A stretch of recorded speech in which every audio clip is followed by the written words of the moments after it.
Hello दोस्तों, welcome to my YouTube channel. हम लोग बात करेंगे कि सहायक आचार्य का जो एग्ज़ाम था वह हिंदी का सिर्फ हो रहा है। बहुत स्टूडेंट है जो कि पैनिक हो रहा है, बहुत किसी को पता नहीं है कि बाकी का एग्ज़ाम कब होगा, क्योंकि हिंदी का एग्ज़ाम तो क्लियर है। 4 दिन पहले अपडेट दिया गया था कि जो हिंदी का एग्ज़ाम है वही सिर्फ जो है 27 से 30 के बीच होगा, और वो भी पेपर 1 का। पेपर 1 का सिर्फ होगा कब से, तो 27 से 30 तक होगा सिर्फ पेपर 1 का। और बाकी जो उसका पेपर 2 और 3 है वो 1 से 3 मई के बीच में उसका एग्ज़ाम होगा, जो हिंदी का पेपर 1 का दिया होगा। तो बाकी जो एग्ज़ाम है, बाकी सब्जेक्ट का, बाकी विषय का जो एग्ज़ाम है वो कब होगा, वो अभी आयोग ने क्लियर नहीं बोला गया। उसमें क्या बोला है उसके बारे में हम लोग टोटल बात करेंगे कि क्या कारण से एग्ज़ाम जो है सिर्फ हिंदी का हो रहा है और बाकी जो एग्ज़ाम है वो स्थगित क्यों किया गया, और बाकी एग्ज़ाम कब तक होगा। तो उसके बारे में हम लोग टोटल बात करेंगे जो है बाकी सब्जेक्ट का एग्ज़ाम कब होगा, जो हिंदी के अलावा जितना सब्जेक्ट है। क्योंकि इसमें शुरू में तो बोला था कि टोटल सभी का एग्ज़ाम लगेगा, लेकिन कुछ कारण के चलते एग्ज़ाम जो है सिर्फ हिंदी का लिया जा रहा है और बाकी सब्जेक्ट का एग्ज़ाम नहीं लिया जा रहा है, और वो भी बहुत जल्दी आप लोग को देखने को मिल जाएगा। और कब तक होगा चलिए हम लोग आज बात करेंगे। देखिए, कुछ दिन पहले ही एक न्यूज़ आया था। देखिए, सहायक आचार्य का 27 से सिर्फ हिंदी की परीक्षा एवं अन्य पत्रों की परीक्षा स्थगित। तो इसमें क्या बोला गया था, देखिए रांची द्वारा जारी किया था। देखिए, बोला गया था कि झारखंड प्राथमिक विद्यालय सहायक आचार्य की संयुक्त परीक्षा 2023 अंतर्गत इंटरमीडिएट प्रशिक्षित सहायक आचार्य कक्षा 1 से 5 पद हेतु 27 अप्रैल से शुरू होने वाली परीक्षा, यानी 27 तारीख से होने वाली परीक्षा अब सिर्फ हिंदी की होगी। यानी 27 से चालू होने वाली थी और सिर्फ किसका होगा, सिर्फ हिंदी का होगा। पिछले तो टोटल का था, तो सिर्फ हिंदी का हुआ और उसी का हो रहा है। बाकी जो बोल रहा है कि झारखंड कर्मचारी चयन आयोग ने पहले पत्र के अन्य विषय सहित अन्य पत्रों की परीक्षा अगले आदेश तक स्थगित कर दिया। यानी क्लियर नहीं बोला कि कब तक होगा, लेकिन इसका स्थगित करने का जो कारण बताया जा रहा है वो बताया जा रहा है। देखिए कि जो लोकसभा चुनाव है, जो आयोग ने यह भी निर्णय लिया कि लोकसभा चुनाव में ड्यूटी में, जो लोकसभा चुनाव है उसमें बहुत सारे जो स्टूडेंट है उसका ड्यूटी लगा गया है। उस बहुत सारे स्टूडेंट का ड्यूटी लगाया गया है, जिसमें जैसे कि जो पारा टीचर है, जो पहले से पारा टीचर है, उस पारा टीचर को जान रहा होगा कि उसका जो लोकसभा चुनाव है उसमें उसका ड्यूटी लगाया जाता है।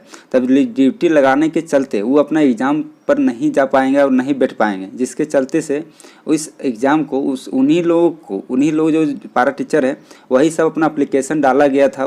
कहाँ पे, तो आयोग के वेबसाइट, वहाँ पे जाके आयोग मतलब जो कार्यालय है वहाँ पे जाके वेबसाइट ये अपना एप्लीकेशन को डाला, और उस एप्लीकेशन को पढ़ते हुए जो आयोग द्वारा है उसने यह फैसला लिया कि नहीं, अब जब एग्ज़ाम जब हो रहा है तो सिर्फ हिंदी का भी होगा और बाकी सब्जेक्ट का एग्ज़ाम नहीं होगा अभी। और जिस स्टूडेंट का मान लीजिए बहुत स्टूडेंट ऐसा भी होगा जिसका हिंदी का है, पारा टीचर में हिंदी है, हिंदी का एग्ज़ाम अब उसका कैसे देगा। जैसे कि उसका ड्यूटी मान लीजिए लग गया इलेक्शन में, अब इलेक्शन में उसका ड्यूटी लग गया और उसका सब्जेक्ट हिंदी है, हिंदी का एग्ज़ाम हो रहा है, तो उसको ये भी आदेश दिया गया था कि आप जो आपका अगर यदि आप मतलब आपका एग्ज़ाम है और आप अगर इलेक्शन ड्यूटी में हैं तो आप अपना जो कार्ड है, जो अपना जो आपका जॉब है, जैसे कि आप इलेक्शन का जो आपका दिया हुआ होगा ड्यूटी, उस एप्लीकेशन को भर के आप कार्यालय में कार्यालय में जमा कर दें। उसके बाद आपका जो डेट है, आप चाहे जो डेट है उस डेट पर आप अपना एग्ज़ाम दे सकते हैं। ये क्लियर उसमें बोला गया था। इसमें खुल के वो अपना नोटिस जो निकाला था आयोग द्वारा, उस नोटिस में क्लियर बोला गया था कि जिसका अगर यदि ड्यूटी लगा है, अगर हिंदी का सब्जेक्ट है उसका ड्यूटी लगा है, तो अपना जो भी सब्जेक्ट है, जो भी विषय मतलब हिंदी का सब्जेक्ट है, तो वो अपना एप्लीकेशन और जो इलेक्शन ड्यूटी का जो कार्ड दिया होगा उसका, वो दोनों ले जाके कार्यालय में आप जमा कर दें और अपना डेट ले लें कि किस तारीख को अपना एग्ज़ाम आप देना चाहते हैं। ये क्लियर उस टाइम बताया गया था, जिसके कारण से बहुत सारा स्टूडेंट पैनिक हो गया था कि अब बाकी विषय का एग्ज़ाम कब होगा। तो देखिए, जो इलेक्शन ड्यूटी है, इलेक्शन के चलते ही एग्ज़ाम आपका पोस्टपोन हुआ है, समझे कि नहीं।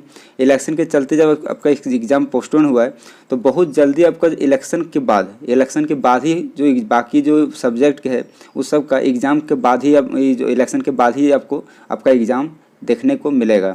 अब जितना जल्दी है कि जो आपका इलेक्शन है वो इलेक्शन ख़त्म हो जाएगा, इलेक्शन ड्यूटी जितना स्टूडेंट का जो भी स्टूडेंट भरा है और इलेक्शन ड्यूटी में लगा है उस सब का जब ख़त्म हो जाएगा, इलेक्शन ख़त्म हो जाएगा, उसके बाद जो आपका एग्ज़ाम है वो टोटल फिर जिस तरह से तैयारी था उसी तरह से आपका एग्ज़ाम बहुत जल्दी हो जाएगा। तो आप लोग पैनिक नहीं हो, आपका एग्ज़ाम बहुत जल्दी होगा, इसमें कोई घबराने वाली बात नहीं है।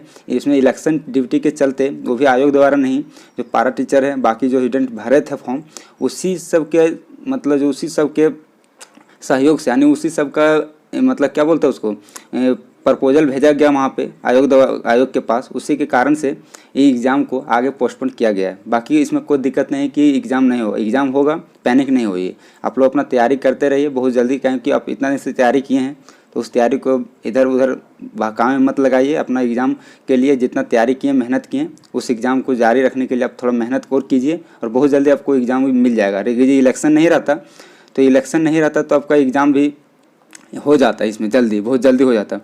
लेकिन एक तरह से ये भी सोचिए कि इलेक्शन के चलते ही एग्ज़ाम लिया जा रहा है, तो ये भी दोनों चीज़ है, एक प्रॉफिट और लॉस दोनों चीज़ है इसमें कोई दो राय नहीं कि इसमें आपका नुकसान हो रहा है। बाकी अब देखिए थोड़ा सा जान रहा है कि प्रॉब्लम क्या है, सो इसके चलते आप लोग ऐसा नहीं सोचिए कि एग्ज़ाम नहीं होगा, एग्ज़ाम होगा और बहुत जल्दी होगा। इसलिए अपना तैयारी करते रहिए और एग्ज़ाम बहुत जल्दी आप लोग को देखने को मिलेगा, बाकी सब्जेक्ट जितना भी बचा है। बाकी नेक्स्ट अपडेट आप लोग को नेक्स्ट वीडियो में मिलेगा। बहुत बहुत धन्यवाद।